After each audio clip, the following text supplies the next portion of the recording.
The second pillar of ESG, the social pillar. Social pillar refers to an organization's relationship with the stakeholders. It looks at how the organization treats people. Examples of factors, that a firm may be measured against would include number one, human rights. Businesses should have policy covering human rights issues. Example, no physical or verbal abuse, no sexual or other harassment, or any form of intimidation, no discrimination which must be prohibited, and ensure that all these policies are communicated to all appropriate parties, including the organization's suppliers. Should the human rights be violated, there should be a transparent and well-communicated system in place to enable the workforce and external stakeholders, for example, suppliers or the local community, to report to the company their grievances without fear or reprisals towards the reporter. Criteria number two, labor standards. Labor standards offer protection to both the workers and employers. Ensure that there will be no forced or bonded labors. Workers should have the freedom of association.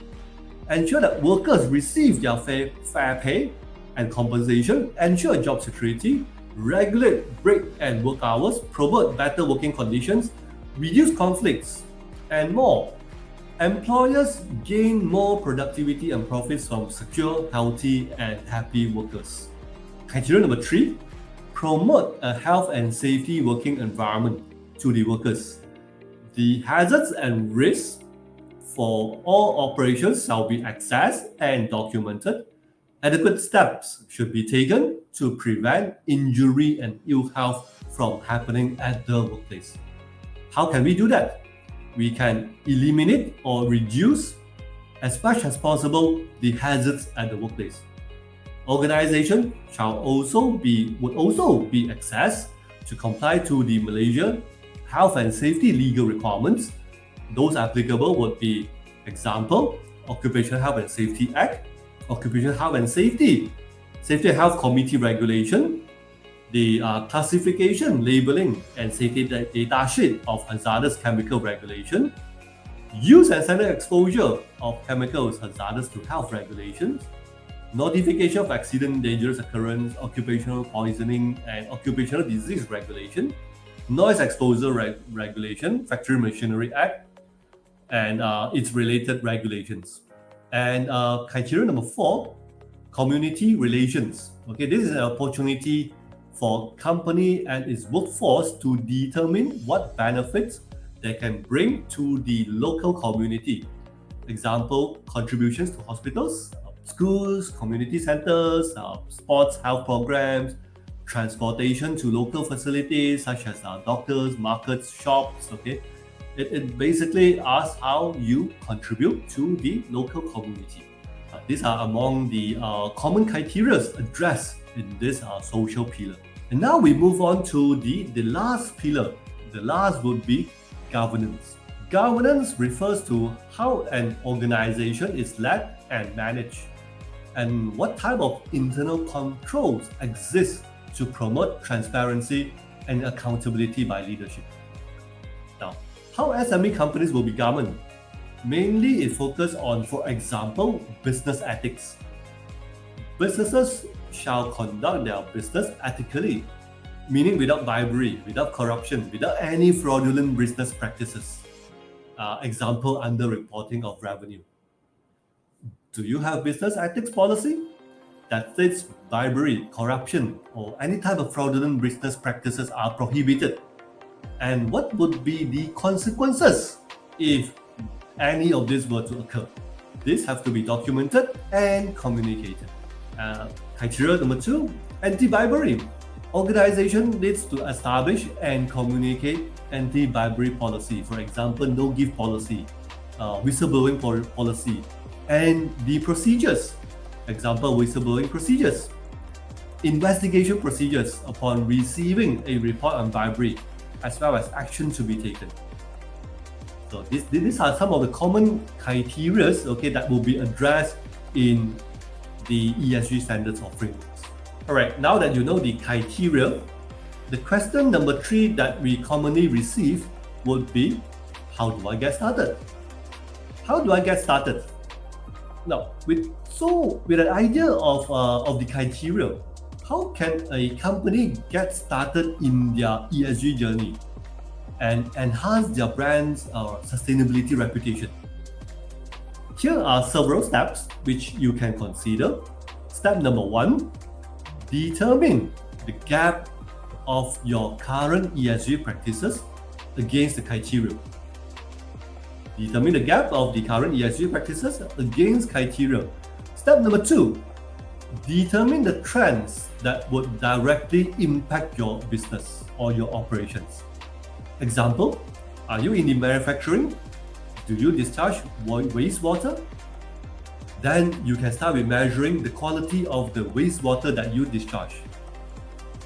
Or does your company employ foreign workers?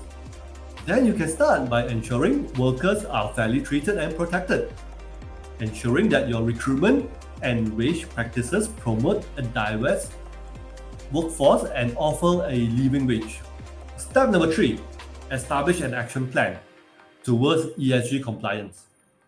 After you know where to start focusing, come up with an action plan to address criteria by criteria until you fulfill the requirements. Set a time frame suitable and practical for your company. It can be 1 year, it can be 3 years or 5 years. A time frame suitable for your company. And step number 4, decide how you measure the impact of your efforts. You will want to measure how you would gain by implementing ESG. What would you define as a success? Example, would you define 0 case of pollution as a success? 0 major injury? Improve talent retention? Or perhaps a reduction in costs or improve profits? So measure the impacts of your efforts. Okay, so these are the 4 steps, okay, on how you can get started. And as you now know, ESG is a very broad topic. So what can you refer to? Now, we would suggest, okay, you can refer to standalone standards for respective pillars. Example, if you are looking to comply to the environmental pillar, you can refer to some ISO standards, for example, ISO 14001, which is an environmental management system standard. ISO 14046, a greenhouse gases calculation standard. Okay, the ISO 50001, an energy management system standard.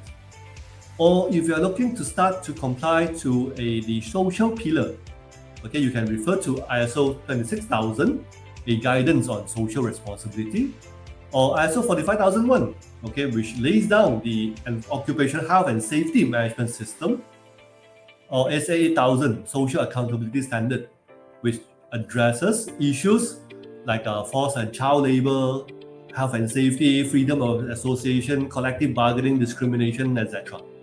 Now, if you want to start with governance pillar, you can refer to, for example, ISO 37000, an anti-bribery management system.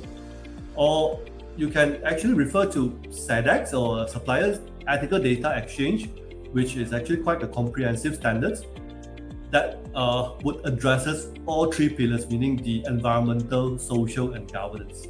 So it depends on where you are right now and where you want to be. Okay, so you can